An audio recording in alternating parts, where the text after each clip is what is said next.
សុខចិត្តឲ្យអ្នកទាំងអស់គ្នាជេរនេះដោយសារអីដឹងហើយឬហើយខ្លាចថាមិនបានប្រាប់វាខុសហើយថ្មីនេះមកចំណាយលោកឪណែចាប់រង្វាន់ណែកូនតាណានោះត្រូវម៉ូតូមួយក៏នាំគ្នាចំណាយម៉ូតូមួយលក់បាន 1500 គេត្រូវឡានត្រូវលុយរាប់ម៉ឺនអត់ទៅប្រតិកម្មសោះមកប្រតិឲ្យតែលោកឪចាញ់មិនដឹងថាយ៉ាងម៉េចឆ្ងល់ពួកនឹងមែនតើសំដីលោកឪនេះពេកដាក់តង់តម្លាក់មែនទេមកពីលោកឪធ្លាប់និយាយអញ្ចឹងលោកឪបានទៅខឹងពួកគាត់និយាយតែអញ្ចឹងហើយអត់នេះទេស្ដាប់ចូលស្ដាប់ធម៌លោកឪតាំងពីដើមមកនិយាយតែអញ្ចឹងលោកឪពិបាកធ្វើអាស្អីបងញាតញោមមកផ្អែមវាអត់ចេះនិយាយត្រង់អត់ចេះសោះឃើញយ៉ាងម៉េចថាអញ្ចឹង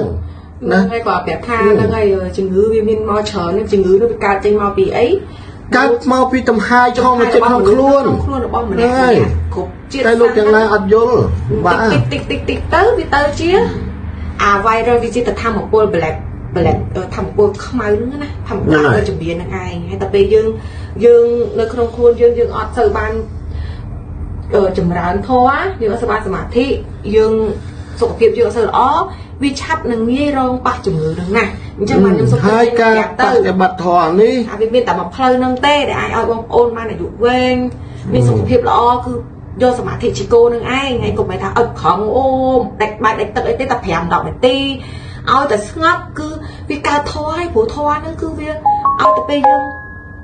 វាធម្មជាតិយើងវាស្ងប់គឺវាកើតមកបានថាវាជាដូចអាវក្រោះមួយការពារដល់